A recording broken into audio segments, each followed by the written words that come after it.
to host a highly regarded expert in grant writing who will be sharing with us the secrets to crafting a sellable proposal that will help us win grants for our organizations. Securing grants can be a game changer for any project, providing the necessary funding to turn your innovative ideas into reality. Our speaker will be guiding us through essential components of compelling proposals, how to effectively communicate your vision, how to articulate your project's impact, and also how to demonstrate the feasibility of your project. So, this session is going to cover a whole lot. You see the attention you paid to the first session, please, it's time to double it. Ladies and gentlemen, let's make welcome Onyinye Onyemobi. Onyinye is a grant officer at the Ford Foundation, a leading global private philanthropy institution. Onyinye has over 18 years experience in the nonprofit sector, and she's a recent graduate of Oxford University. A round of applause for Onyinye Onyemobi. Yes, let's make it rain. Good afternoon, Onyinye.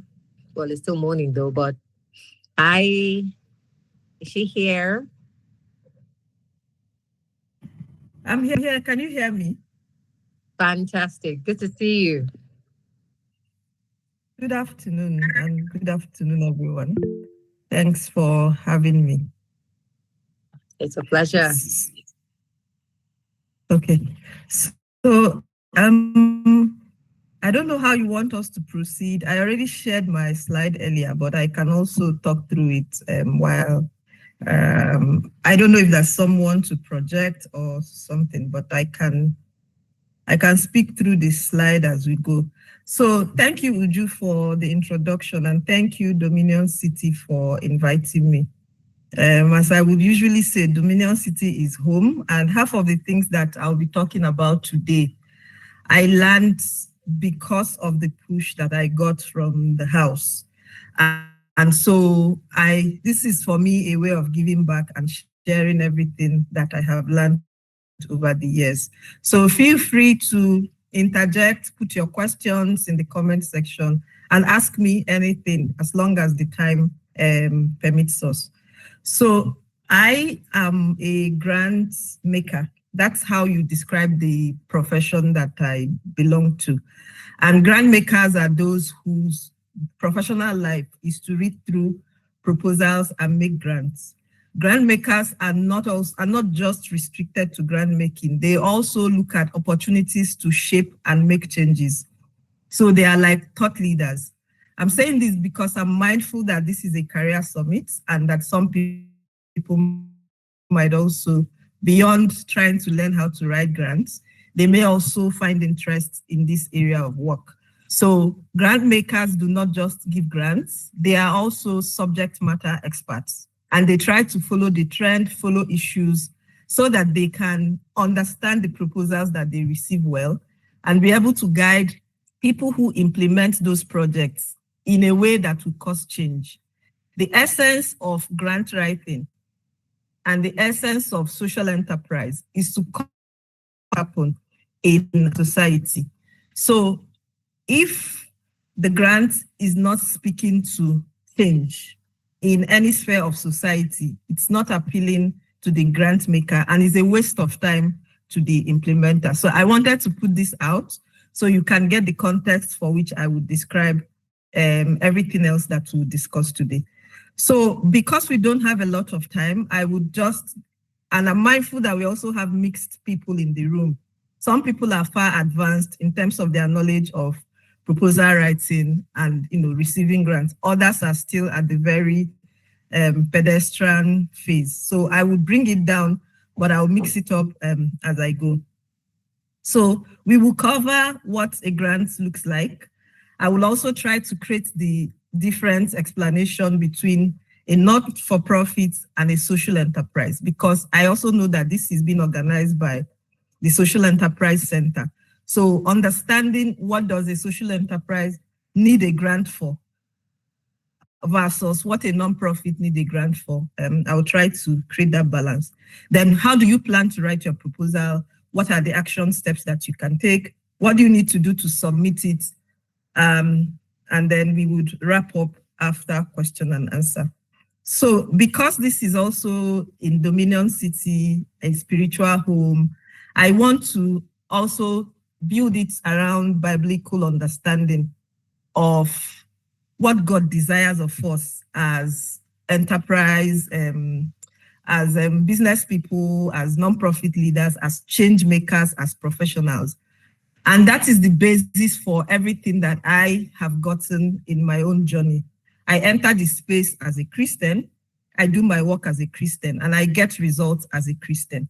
So the part of the Bible that really encourages me to take on any task is the one that speaks to the earth is the Lord's, and everything else that is contained in it, in 1 Corinthians 21, verse 26. So everything that you would get, business profits, grants making, getting a job, whatever it is, sustaining the job or keeping your grants, getting success with your implementation, your business, it is because the Lord owns the earth. And because you are a child of God and you have an assurance that whatever you put your hands in, He is duty bound as God to bless it. So if you start whatever on the premise that the person who is going to review your grants, your business plan, whatever, is under God's command, and because you are going to work in compliance with what God wants you to do, there is no reason why you will not succeed. So this is just the background that you have to have in mind as you plan. So what then is a social enterprise? So people often mistake nonprofits for social enterprise, or they use it interchangeably, but they are slightly different. A social enterprise can be a business that somebody has set up, but it has a double bottom line. And when I say double bottom line, so for business owners, the bottom line of that business is to make profits, and as much business profit margin that they can make is perfect for them. But a social and a non-profit does not have the profit making as a bottom line. So, but when you do a social enterprise, it's a combination of, it's not a pure business and it's not a pure non-profit.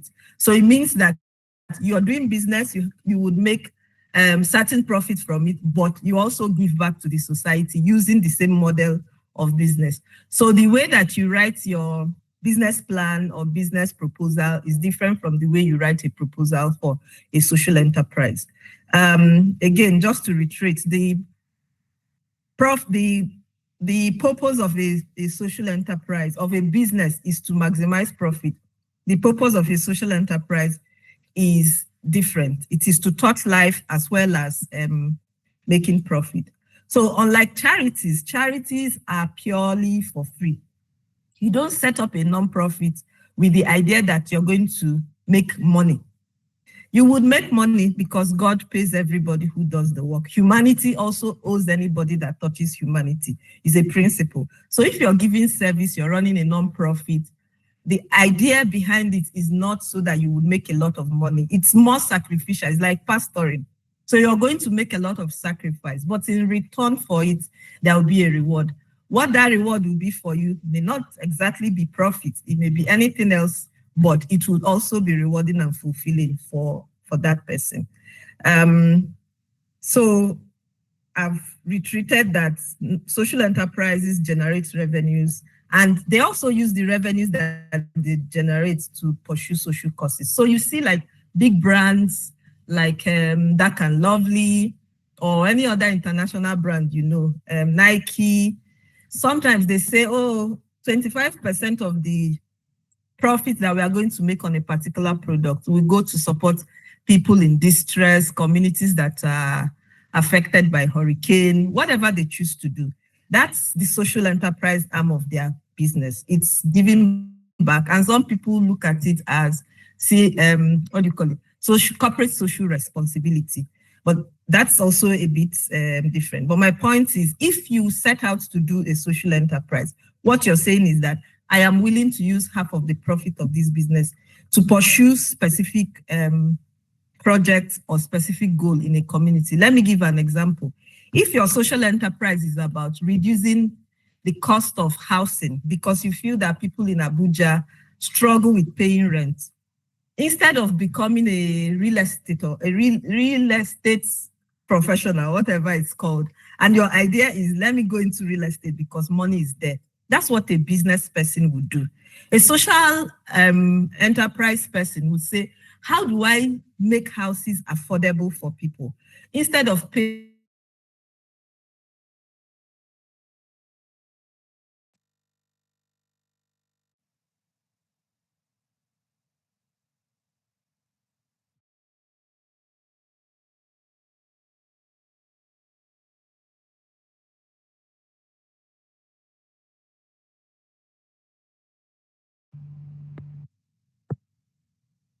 It appears we've lost audio from you, Onyinye. Please, can you look through your device to be sure that everything is fine? I think she's having network challenges.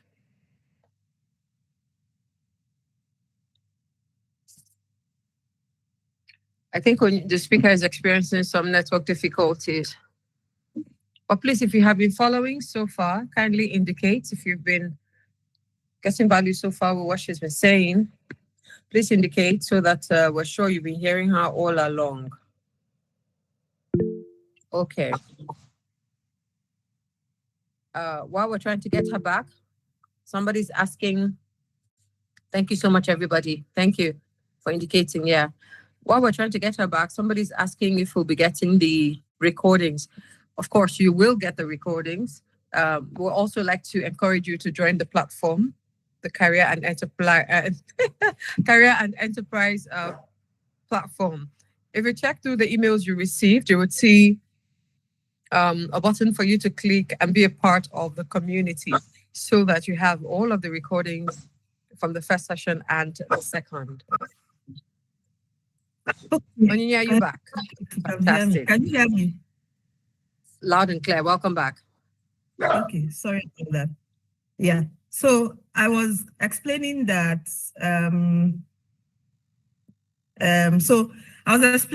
everybody who wants to go into a social enterprise must be clear from the onset that you would bear some certain cost and that the rigor of it is different. So what I see is that people do not know what to expect. They go into it thinking that they would make as much money as this person who is into full business, and they feel disappointed along the way. Social enterprises are also done with people at risk in mind. So maybe it is people who cannot access hospitals, they pay so much, or now that there are no doctors, you decide to take doctors close to the community. It does not mean that they will not pay. They will pay, but you will not charge them as high as you would ordinarily do if you're setting up a business. So the way that social enterprises raise capital is that they have a service that they are delivering. So on that service is where you make your money, but you also use half of it to touch lives. A proper non-profit will do that health service free of charge, but then you will rely on donors, on donations, on support to be able to run it. It does not also mean that if you have a lot of money, you have saved up, you have money stashed somewhere, that you cannot use your money to run your nonprofit. You can. But just because of the weight of the burden that comes with running a pure nonprofit, and if you want to scale it, it is harder for an individual or small group of individuals to meet up with the type of demands that it offers, especially in a place like Nigeria where people like free things. So keep that in mind. So what are the types of donors that exist, or the type of ways that social enterprises and nonprofits get their funding? There are different ways. Sorry, can you hear me? Yes, we can. We still can. Okay, great. So yes, we can. There are individual giving, there are corporate donors, and there are corporate sponsorships. Individual means that there are very rich Nigerians or non-Nigerians. They have made a lot of money. They want to give back. They don't know where to put money in things that does not make any sense to them. So they are people who are, if they're interested in health, they're education, they are interested in feeding the poor, some are interested in religion, different type of things. So there are such individuals, and they are willing to give a percentage of the money that I want. Ford Foundation, Henry Ford.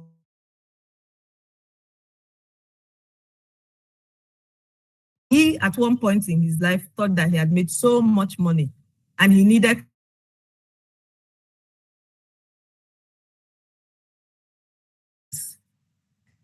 highly, I don't know,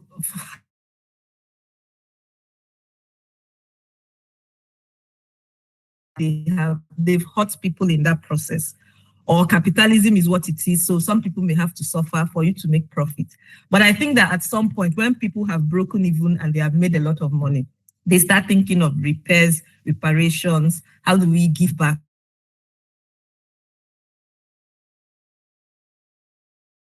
An example,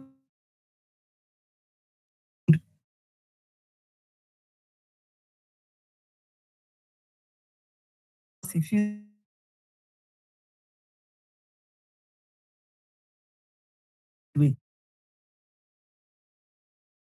work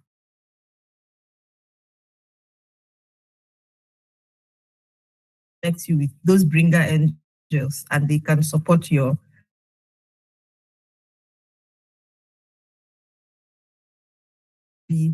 anything. They can be in the banking industry, they can be any corporate organization, but they have a pool of money that they put aside and they are looking for people to support with that pool of money. So it's also important, and there are ranges of that. So donor agencies are specifically set up to give money, to give grants. That's what they do. But other corporate bodies like multinationals, they set up to do their business, but under their corporate social responsibility, they have small money that they can use to support smaller enterprises and nonprofits. Embassies are also another place where they always have small money that they put aside. US Embassy, Canadian Embassy, any embassy at all would have something. The problem is whether what they have or what they are focusing on is linked or aligned with what type of business enterprise you have. But this is to say that there are corporate entities that have money to give to people who have good ideas and meet their own expectations. Churches also are corporate entities that sometimes they have small grants to give to people in that way. These days of social media, you find young people also that have, maybe they are doing business and they do give away from time to time. So who says that your business cannot get some giveaways to help you to stabilize? But there is also the bootstrapping style. So if you have worked for a while and you're keeping your money to support your social enterprise, you can get a few of your friends and say, please just chip in here and there. This is what I want to do. That is also an individual level giving. So the donors themselves, majorly, are, for the ones that I'm aware of in Nigeria, they are not typically Nigerian systems. They are here to support programs and anywhere that the government, they see lapses. And it is, donors exist, non-profits exist because the government is not able to do the full range of services that they're supposed to give to their citizens. So in societies that function very well, they actually have less non-profits. They will have as many to respond to as many problems, but even the government themselves provide them grants to do their work. So, but a place like Nigeria, where the government do not have a lot of resources, donors come in to support them. That's why you see the likes of British Council, you see the US aid, you see the Canada aid, all of those aids, they are here to also chip in wherever the government is lacking. Yeah, so I think that's it about donors and what they give. And I've talked about a non-profit, but let me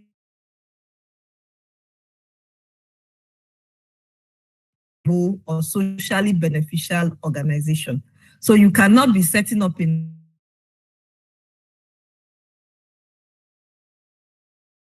if you receive grants from somebody, to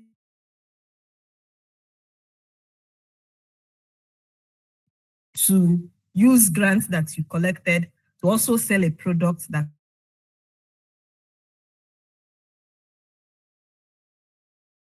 a different set of products that maybe you're thinking of sustainability or doing another layer of that work that the donor did not already cover. So you can sell a product, but it has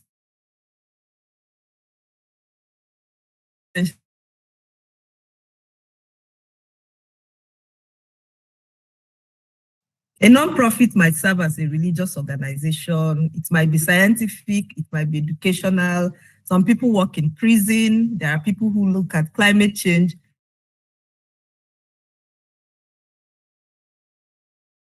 You have in society. That is also how you can have a non-profit. And non-profits stem out of, for people who are strongly believers, it is the service that you generally deliver or the people that you're compassionate towards. So some people are so concerned about old people. So they will think of setting up old people's homes. Other people worry about single mothers and the trauma that they go through. So maybe their own compassion and burden will be around how do we help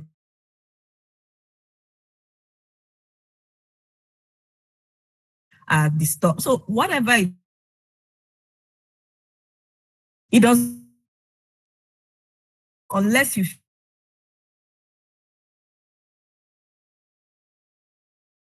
to go and intervene. I'm saying this because we take for granted the type of things, services that we provide, either in church or in our families, and we think that they do not count. They actually count, but if that is your full-time calling, then you may want to give it more attention. So don't take anything that you do with a heart to bless people for granted. So what is a grant proposal? So a proposal is a document that organizations, individuals submit to donors to receive funding for specific purpose. So the same way that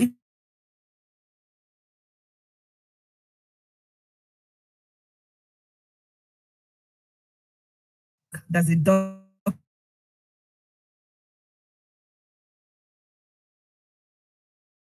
I would dwell a little bit more on what the proposal does.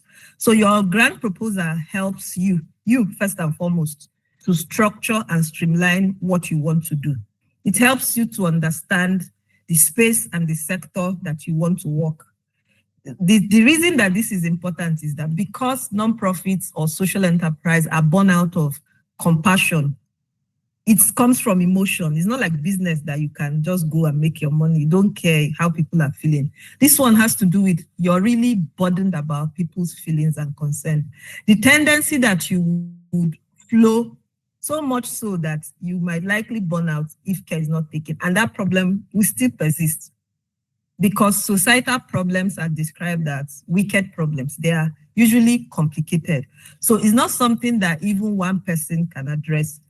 The answer to it is that you would take a part of it that you can address, recognizing that other people would have that burden, and you will all chip in one way or the other in solving that problem. Your proposal helps you to stay straight to the exact thing that you want to do and helps you to explain how you want to do it, where you want to do it, for how long you want to do it, and to which target group you want to do it, and what will it cost you to do that work. So between you and the donor, you are going to use that proposal to communicate all of this. And the importance of writing a good proposal is that the donor do not have to know you, but the proposal before them should be compelling enough that they understand first the bigger problem that you want to solve, how you want to solve it, the limits you think you can go. That part of limiting it to what you think you can go is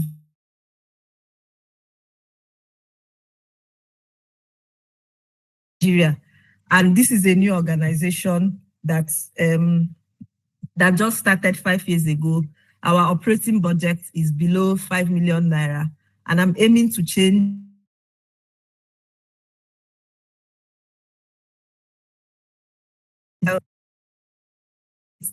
knows that my staff strength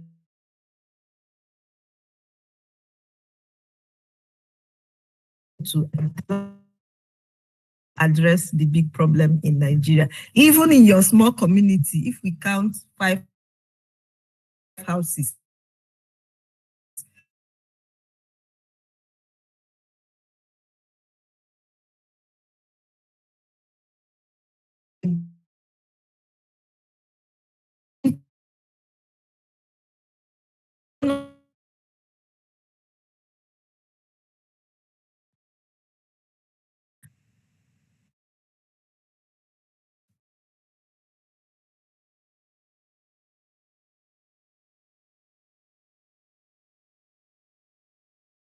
know what level a donor. There are some very small, but they will help. This type of donors don't look at huge profit margin impact. If you've touched 10 people money,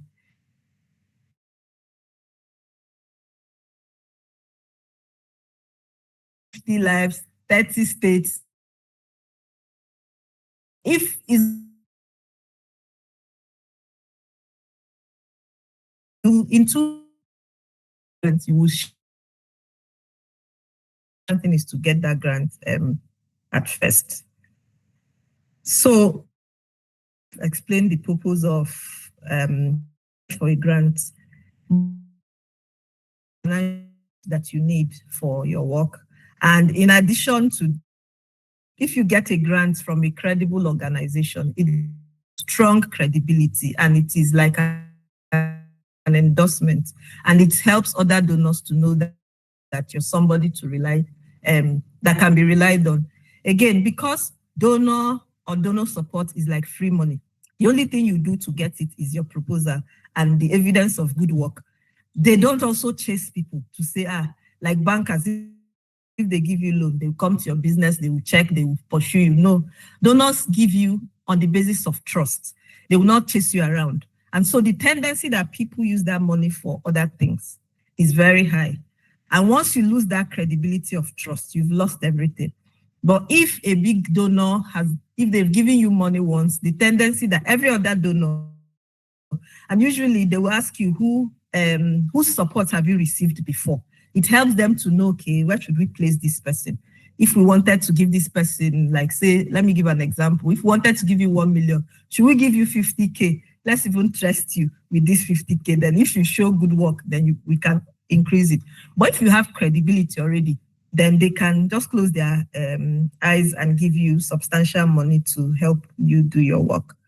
So what makes a good proposal? A good proposal, first and foremost, like everything, it's like marketing. So if you want to market yourself, you go for a job interview, you go for business marketing, whatever it is, you would put your best foot forward. It is the same with a proposal. If you're writing a proposal, you need to know that the person reading it may not give you a second chance to repeat yourself and may not give you the chance to explain what you mean or how. So that proposal should be straight to the point, not lengthy, but catchy, and also evoking a lot of emotional connection, because the person who is going to review your grant is a human being. If you're not touching that person's level of compassion, you may likely lose the money that you're hoping to get. If another person sends more compelling proposal, that person might get it. So remember that convincing the person reading it is very important. Also, you need to have a project statement or objective. So if I say that I want to set up a library, yes, setting up a library is good, but why? Of all the problems in the world, why do I have to set up a library? It does not mean that the idea is wrong. It is what you tell me that is the purpose of setting up that library that will determine whether I would part with my money or not. If you tell me that, oh, I want to set up a library in a community where children don't go to school, if I put this library for them, it will enable them walk in and read at their own free time, and it will also enable me to teach them. And by this thing, I'm solving the problem of these children who would have been uneducated in any way, and they would be a problem to the society subsequently if they do not have access to at least books for starters.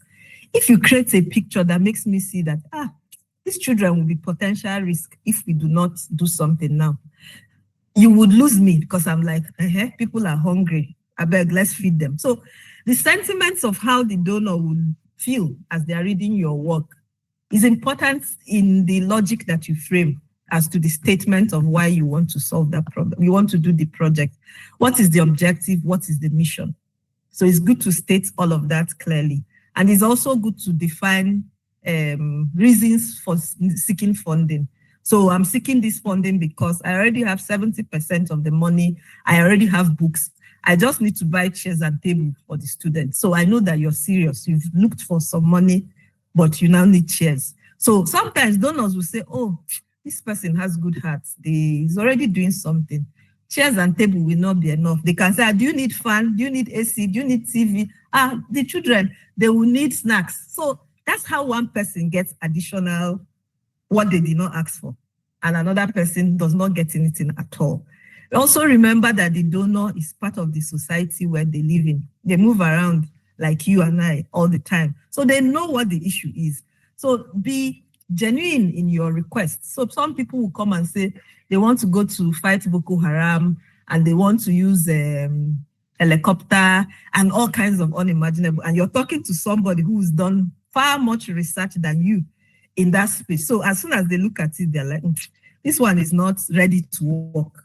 So it's good to, whereas businesses can take a different look and different approach, where if you're able to convince the investor that you're big, even if you borrowed the car that you came in that morning to do the pitch, the packaging may give you something. For a charity, the more realistic and truthful that you are, the better. That donor can actually say, this person is honest, and this money will not afford them what they're saying that they want to do. If we have extra, can we give them? So they also work on the basis of emotional understanding of what people go through. So clarity is the key to getting money. Being straight, genuine, and honest is another solid thing to know. So before you write a proposal, you must research. Like I've explained, donors do research a lot. They are thought leaders, and being a thought leader means that you follow social issues because you don't know where your potential grantee will come from. So what if now I'm specialized in, let's say, human rights, but I'm going to review proposal from somebody who is trying to provide accessible, greener energy in my village. I should know what that topic is about. I should know what is obtainable. I should know the cost of it. So donors are versatile. They know the issue. So you too have to demonstrate that you know the issue. They also don't like opportunistic people. Nigerians, and okay, let me not use Nigerian, that's stereotyping, but people like taking advantage. Oh, we hear that there's money here.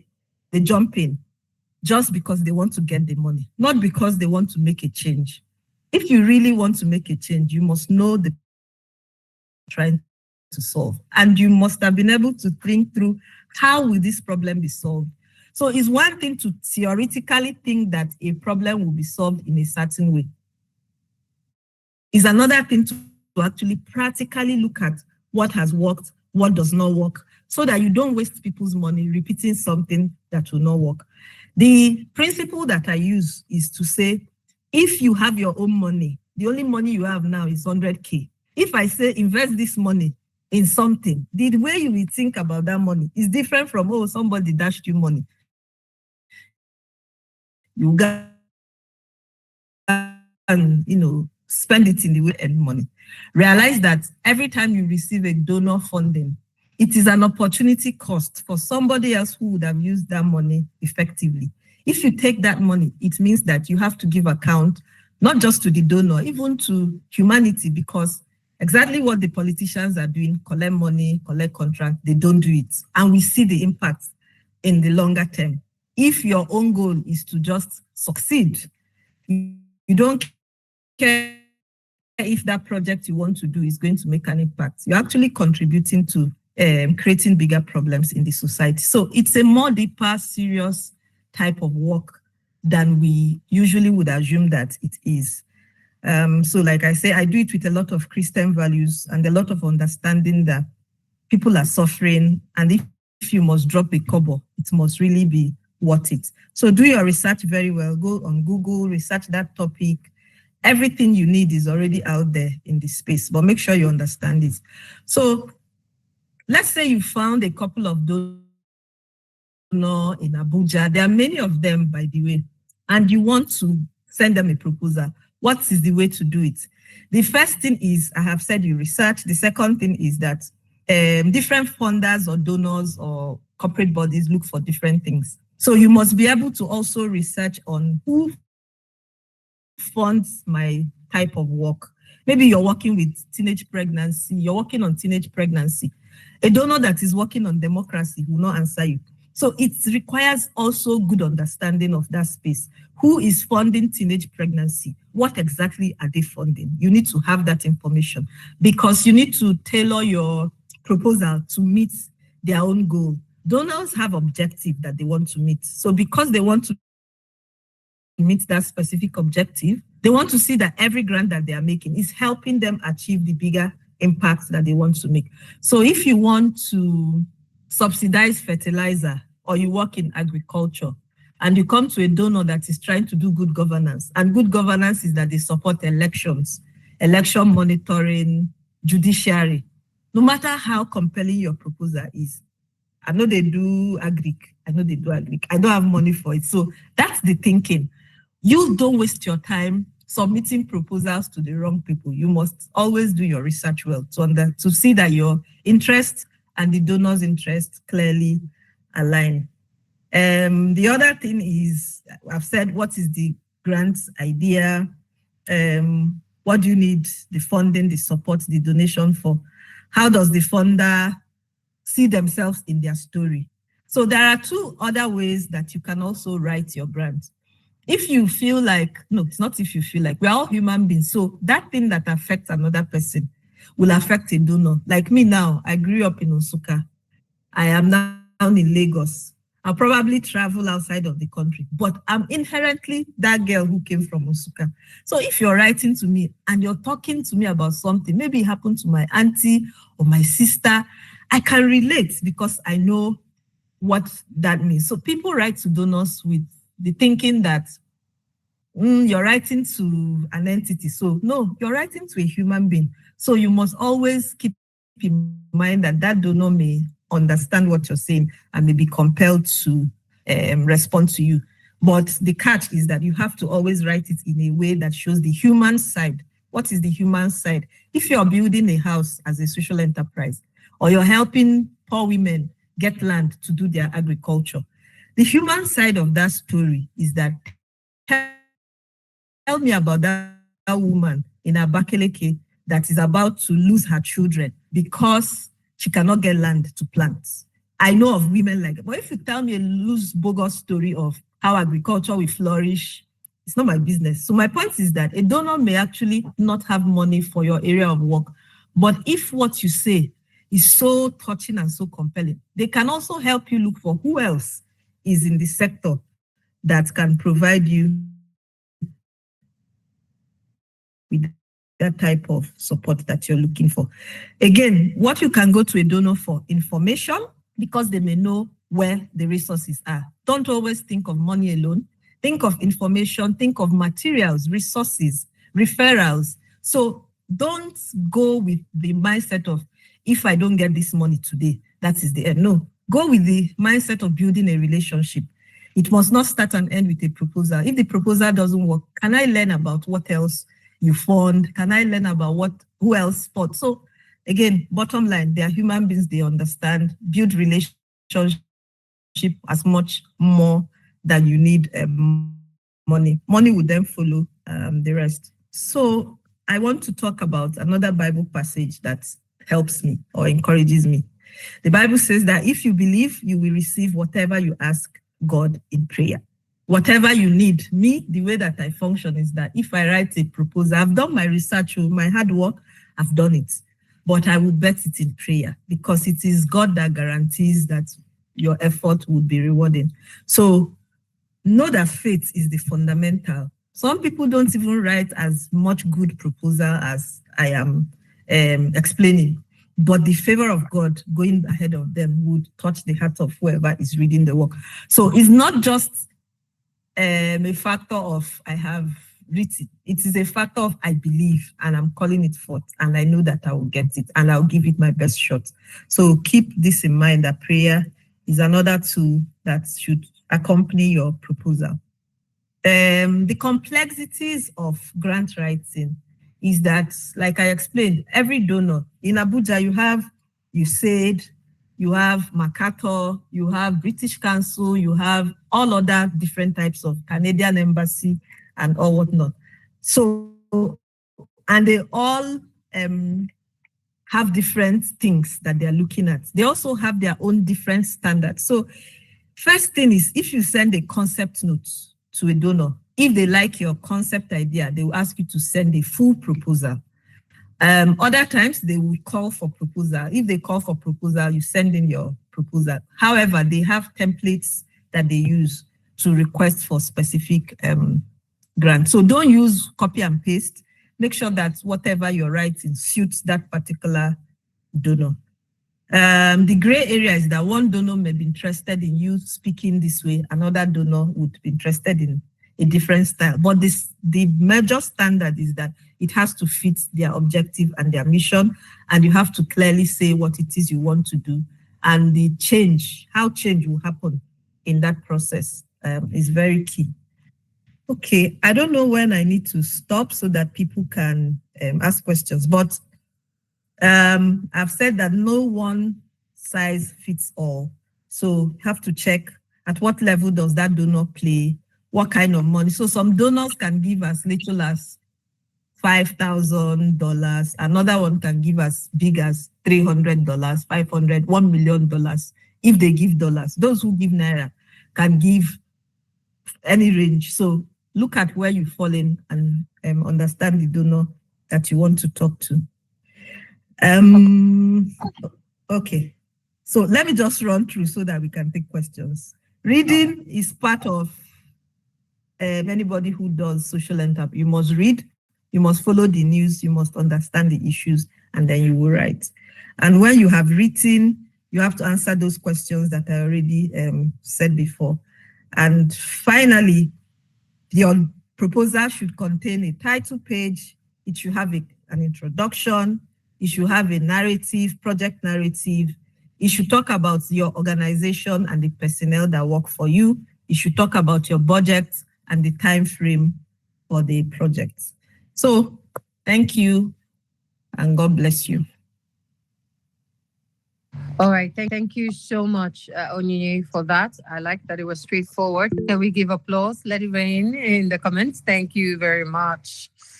Okay, so it's now time for questions. Remember, keep your questions straight to the point. This is a practical topic.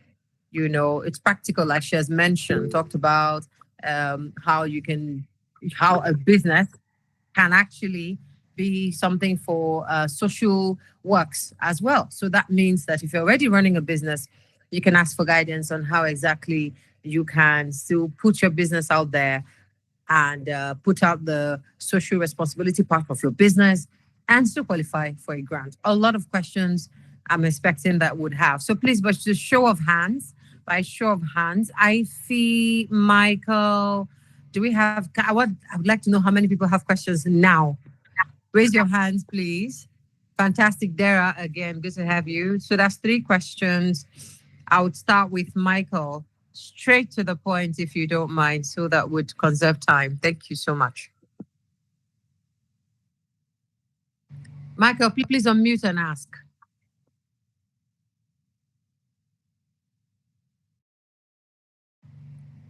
If Michael is not ready, can we have Dara with a question? All right. Thank Go you ahead. very Thank you very much for this wonderful session again. My question is, these grants, where can we find them? For the NGOs, for the social enterprise, and also, is there any grant for entrepreneurs, those that are not into the social aspect of it? Is there grants for them, and where can we find these grants? Thank you. Okay, Uju, what's the process? Do I take all the questions and respond, or I can respond one question at a time?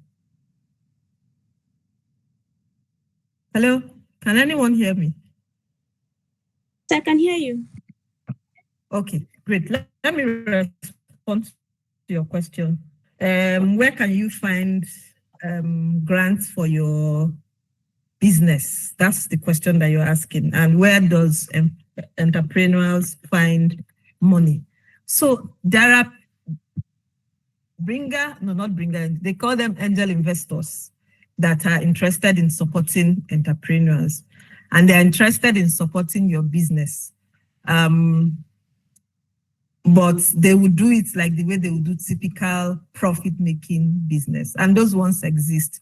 I do not work in that field, so I don't have a list of where they are and who they are. But I know that if your business, if your entrepreneurs, remember, social enterprise is an enterprise, it's business. So it's not like a non-profit.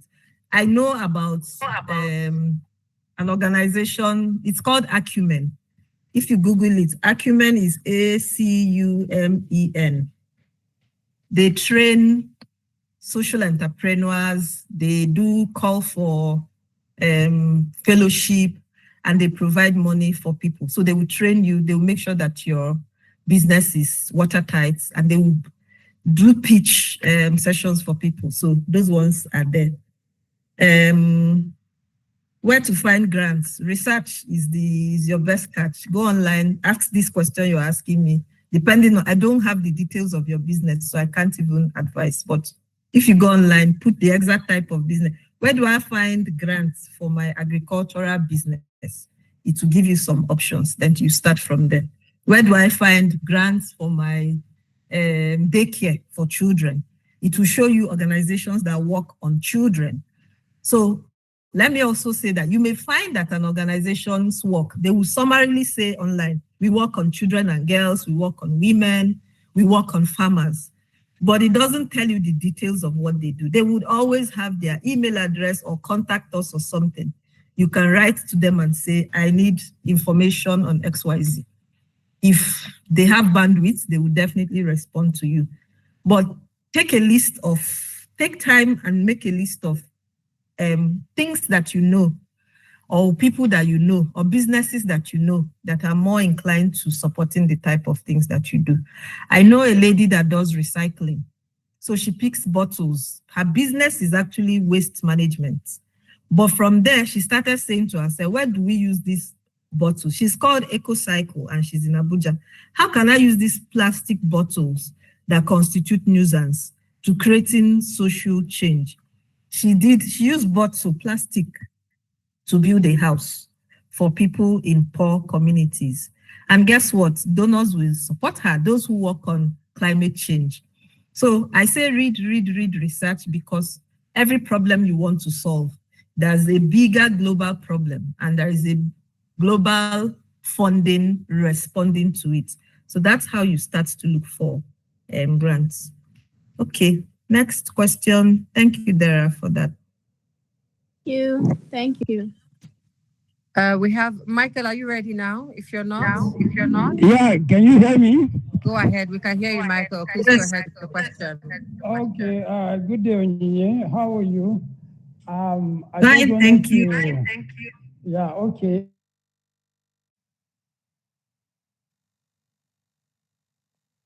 What does Ford Foundation include?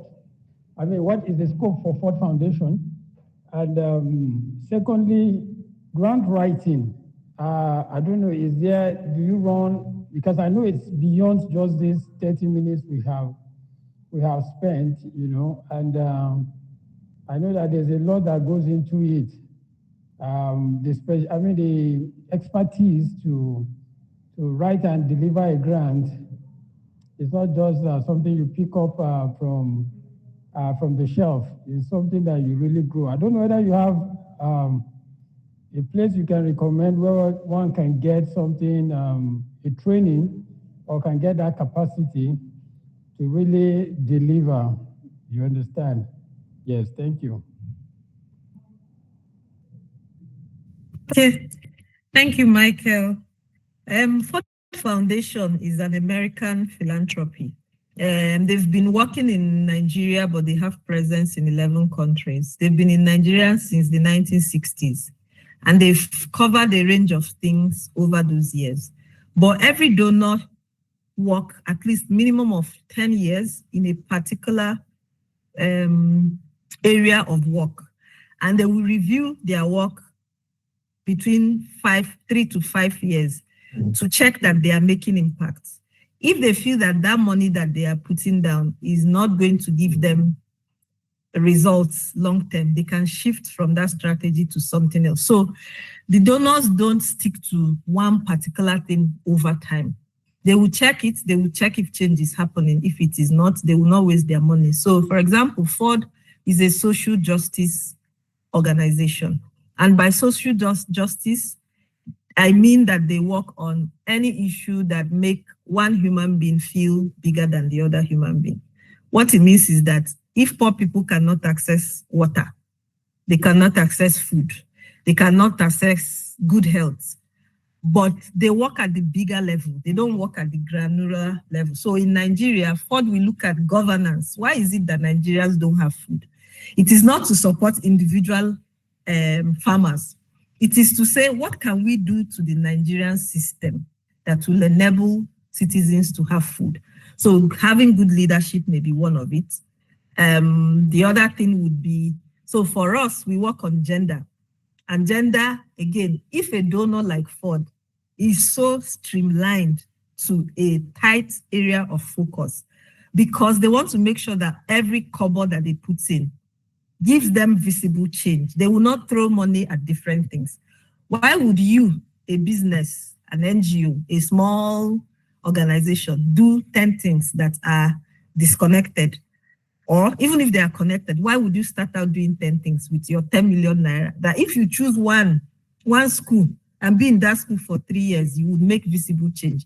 You will go from one school to the other, but you're just throwing grains that will not take time to germinate. I'm not saying this to reduce the impact of the work that we do, but if you really want to do in-depth work, time is a factor. And change does not happen so fast. Sorry. So grant writing, if you go online, you'll find people that do grant writing. If I have the time, I can share all the information with the coordinators and they can dispense later. Thank you. Thank you very much. We would appreciate that. Okay, so we have Benoli, Doris, Chino, and okay, basically 3 of them. So I'm trying to see if we can try a different method. Maybe we'll have all 3 of them throw their questions at you and then you tackle it so that we are within the time range. So Benoli, please could you ask your question quickly? Benoli? Yeah, hello. She's not ready. Good afternoon. Okay, great. Hello, good afternoon. Oyinye, how are you? Good afternoon. Uju, how are you? Yeah. Fine. This grant writing. Yeah. Hello. Let's give you a background. I develop. I'm a fintech owner, and I'm adding healthcare services to my platform. And then my healthcare services is targeted towards the youth. Youth that will, so it's supposed to be a digital health that will be able to be programmed towards you. And I feel that we're able to need some grants to be able to help us support these services, because the service is supposed to be a subsidized service for the youth. You know, in Nigeria, healthcare service is a little bit expensive and maybe unreachable. And HMOs are meant for just employees. So that's what we're doing. So I don't mind if I can get a consultant that will develop this grant for me. I can outsource it, I can pay. And then we can also have links also to the donors when we develop these grant documentations. So what Thank you. exactly is your question? A consultant to write the grants for you? And Yeah. links? Yes, and the link also to the grants providers. Okay. All right, Doris, your question, please.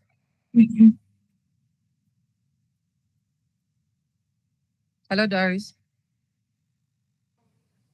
Good afternoon, ma'am. Good afternoon. Go ahead. Thank you so much for this section. I've benefited a lot. It's been an eye-opener for me. It came at the right time when I needed it. So my question is, I have some proposals I've written for our projects this year that we've sent out already. I've barely gotten some response. So I don't know if you're open to going through this proposal, if it's in line with all the things we've talked about, if it's good enough to give us funding. What exactly is your question? You want her to personally go through your proposals? I want to know if she's open to going through the proposal, yes, to see if it's good enough for funding. Okay. I'll let her give you a yes or a no. Thank you, Doris. Chino. Please ask your question. Chino, thank you. Yeah, good afternoon. Good afternoon. So I'm glad to be here. I've been enjoying the session. It's been a wonderful time, Lady Onye. My question goes like this. In your understanding, what are the reasons that makes grants take so much time? It takes a lot of time after application, and even when you are picked, even when you are selected as a winner, it takes a whole lot of time before disbursement. Why does it take a lot of time? Because, for example, I will tell you, I know at least for like a year now, I know a lot of things about grants, grant writing, application, and then how to get them, how to get the links and all of that. But then even when you win, there's one that we won, but then up to now we haven't been paid. The funds hasn't been disbursed. So why, and what do you do when you apply for a grant and then the funds hasn't been disbursed? Is there anything that we need to do? Do we write to the government? Do we write to the organization? What do we do? Thank you. All right, thank you. Dara, your hand is up. I'm assuming you are not aware because you've asked the question already. Or do you have another one? Sorry, I don't. Okay. All right, go ahead, Onyinye. You have the floor. Yeah, thank you. Wonderful questions. I think I'll start with the last one. So the time thing about grants is that too many people want grants. The donor might be one person and they are reviewing thousands of grants. So it takes a while to make that judgment call, to shortlist, and there are layers of checks and balances. So even after the first shortlist, the person who is processing that grant would make a case for each of the grants to a different panel, depending on the amount of money. So it's not just one person that takes a decision. There are layers of decision making. So if, for example, the office you apply to is a Ford Foundation and it is in Nigeria, the Nigerian office will do their work. They will send it to whoever is the supervising person, just to make sure that the wrong person does not get the money. So all of that takes time, and it also takes it takes a while to get to the final decision. That's one. The other thing is that disbursements, again, they do due diligence. Because it's not just because of the money, it's the integrity of the donor. They don't want to deal with certain type of people and realize that it was a mistake. So they would rather take all the time, check you out in more ways than you know before they give you the money. The third thing is that there are grant cycles. So if you got the grant, if the grants got approved this year, the usual start time may be in the donor's calendar is that your project will start next year, July. So within this time that they've written to you and next year, July, they will be processing the grants, doing all the paperwork from their back end. So when you wait and you've not gotten a response, depending on when you set out to start your project, you can write to the donor to say, we plan to start this project in January. Is it possible to get the money in December so we can plan? Or should we go ahead to hire people to work for us and to do the other primary things before the money comes. So they will give you an assurance, go ahead or don't go ahead. But yes, it's due diligence that takes time.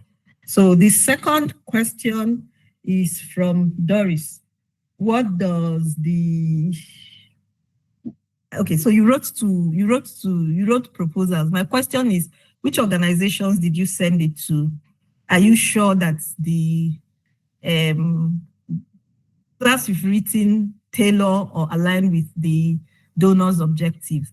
Number 3, again, they receive thousands and thousands of proposals. The same way you're throwing in your own, everybody who hears, both those whose work are related and unrelated, they are in that pool. And 1 or 2 people will have to sit down to scrutinize all of it. So it will take you a while to get a response. No, I will not have time to review your documents. I know there are many people on this call also want me to do the same. I have a full-time job. I will not be able to. Ben, you need a consultant to help you write your proposal. I don't think your first thing to do is to look for a consultant. The first thing you need to do is to check who is supporting health, who is interested in health. Where can you find them? What are they looking for? You can have good idea, but nobody is interested in that area at this time. You can find out when will they be interested. You can do meetings and talk with people that work in that sector to actually ask, do you know anybody that had been funded before for health? Who funded them? So these are the type of background information you need to get. You may need a consultant to help you do a mapping of all the people that support the health sector. What do they support? How much do they give? What communities do they like? Eastern Nigeria, Northern Nigeria. So check it very well. Then you write a proposal. That's the answer that I'll give. I think the fourth question was from Fidelis. No, not Fidelis. Raphael, actually. I think I mixed it up. Yeah, okay. I can't remember his question. Sorry. All right, write it down. Do you mind if you answered it? You have actually. There were 3. Okay. There were 3, and you have answered them. Although he's raising his hand again, Chino. Okay. Yes, please. I want to ask a question. Please. I'm begging, Madam Oyinye, is there a way we could create a WhatsApp group? We are many business people in DC, we say, and would love to have a WhatsApp group or a Telegram group that will be created, and we have a lot of questions to ask with pertaining grants application, and a lot of things that is in that space. So would sincerely appreciate if we could have a WhatsApp group that you could come in, please, and to moderate, even if it's once in a week of your time, would really appreciate. All right, thank you for that. I would like to emphasize that if you go to the comment section or the messages, you would find that you have an opportunity to be a part of the community. All right, you have the Career and Enterprise Summit community. So please check. Dominion City Wuse Media has dropped a link. So please find your way in that into that community, and then you can ask questions and you can have direct access to some of our facilitators, both today and tomorrow. I hope that helps you, Chino. So please find your way into the community. Okay? Thank you so much. All right. Onyinye, I think that's our last question for you for today. I would like to say very, very big thank you to you for the time that you have spent in educating us about grants. I love that you didn't just dive into grant writing and how we can collect all the money from all the big organization. You broke it down for us, helping us to understand how, as an individual or as an organization, we can tailor the passions that we have to what these organizations or these funding or these funders rather to what their own passions are or what their own focus is as well. Thank you so much. Thank you for breaking that up for us. Thank you also, for helping us realize that If it's not for profit, it's not for profit. A lot of people view NGOs as a way of